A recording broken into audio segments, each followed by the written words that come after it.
السلام علیکم ورحمۃ اللہ وبرکاتہ۔ دوستو، میں محمد علم الدین حاضر ہوں پھر ایک نئے ویڈیو کے ساتھ۔ آج پیارے مصطفیٰ صلی اللہ علیہ وسلم کی ایک حدیث پاک کے ذریعہ ہم اسلام میں بیٹیوں کی فضیلت کیا ہے اسے سمجھانے کی کوشش کریں گے۔ حدیث پاک میں ہے پیارے مصطفیٰ صلی اللہ علیہ وسلم کی، یہ حدیث پاک میں ہے پیارے مصطفیٰ صلی اللہ علیہ وسلم نے ارشاد فرمایا کہ اپنی اولاد کو برابر دو، اور اگر میں لڑکا اور لڑکی دو میں کسی کو فضیلت دیتا تو میرے آقا فرماتے ہیں کہ میں لڑکی کو فضیلت دیتا۔ اب یہ ہے اسلام کا درس۔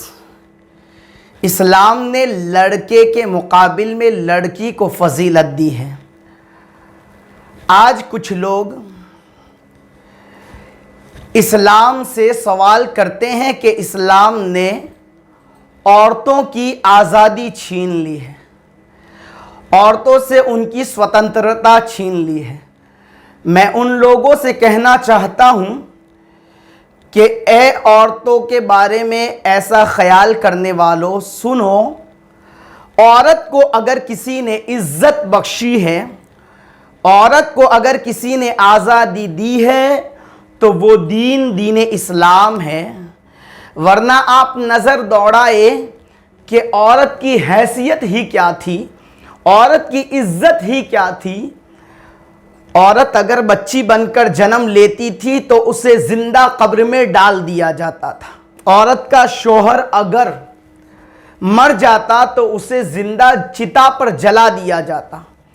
عورت کا شوہر اگر مر جاتا تو اسے منحوس کا خطاب دے دیا جاتا۔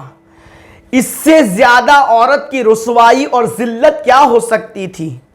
آئیے لڑکی کو میرے پیارے نبی صلی اللہ علیہ وسلم نے کتنا بہترین مقام دیا۔ ایک مرتبہ پیارے مصطفیٰ نے ارشاد فرمایا کہ وہ انسان جو 3 لڑکیوں کی پرورش کرے، یہاں تک کہ اچھی طرح سے پرورش کرے اور ان لڑکیوں کی شادی کر دے، پھر انگلیوں کا اشارہ فرماتے ہوئے کہا کہ جو 3 لڑکیوں کی اچھی سے پرورش کرے اور ان کی شادی کرے تو وہ جنت میں میرے ساتھ اس طرح سے ہوگا جس طرح سے یہ 2 انگلیاں ہیں۔ کسی نے کھڑے ہو کر کہا یا رسول اللہ کسی کی 2 لڑکیاں ہو تو آقا نے فرمایا کہ اگر کوئی 2 لڑکیوں کی بھی اس طرح سے پرورش کرے گا اور پھر وہ ان کی شادی کرے گا تو وہ بھی جنت میں میرے ساتھ اس طرح سے ہوگا جس طرح سے یہ 2 انگلیاں ہیں۔ پھر کسی نے کھڑے ہو کر کہا کہ اگر 1 لڑکی کی پرورش کرے تو آقا نے پھر بھی فرمایا کہ وہ اچھے سے 1 لڑکی کی پرورش کرے اور پھر اس کی شادی کرے تو وہ بھی میرے ساتھ جنت میں اس طرح سے ہوگا جس طرح سے یہ 2 انگلیاں ہیں۔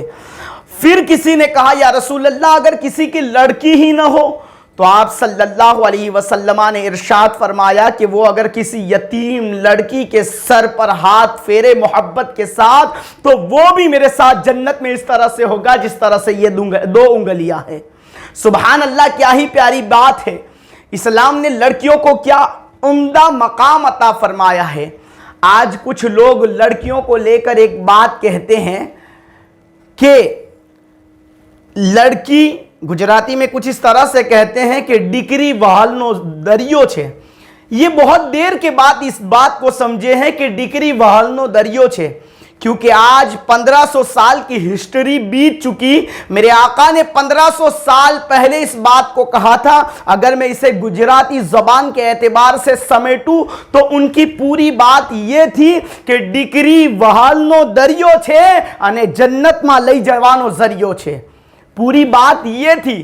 آج 1500 سال بعد یہ دنیا صرف اتنی سمجھی ہے کہ ڈکری وہالنو دریو چھے، حالانکہ بات یہ ہے کہ ڈکری بھی بچی ہی وہی ذات ہے جو جنت میں لے جانے کا ذریعہ بھی ہے۔ حضرات محترم، میری یہ مختصر سی بات میں آپ تک پہنچانا چاہتا ہوں اور ان عورتوں کو بھی خبر دینا چاہتا ہوں کہ اے اسلام کی صاحبزادیوں، اسلام ہی وہ مذہب واحد ہے، اسلام ہی وہ تنہا مذہب ہے جس نے تمہیں عزت بخشی ہے، چنانچہ اسلام کے دامن سے بندھے رہو، اسلام کو اپنائے رکھو، کیونکہ یہی اسلام ہے جس نے تمہیں دنیا میں عزت دلائی ہے، اور یہی اسلام ہے جو تمہیں آخرت میں عزت دلائے گا۔ حضرات محترم، آپ سے گزارش ہے کہ میری اس بات کو جتنی زیادہ ہو سکے شیئر کرے، عورتوں تک پہنچائے، بچوں تک پہنچائے، اس بات کو آگے شیئر کرتے رہے تاکہ ان کے دلوں میں اسلام کی محبت بنی رہے، اسلام سے وابستگی بنی رہے، وہ اسلام سے محبت کرتے رہے۔ میری اس بات کو زیادہ سے زیادہ شیئر کرتے رہے تاکہ اسلام کی اہمیت بچیاں بھی جانے۔ مولا کریم کی بارگاہ میں دعا ہے کہ ہمیں بچیوں کی عظمت کو جان کر ان کے حقوق ادا کرنے کی توفیق عطا فرمائے۔ السلام علیکم ورحمۃ اللہ وبرکاتہ۔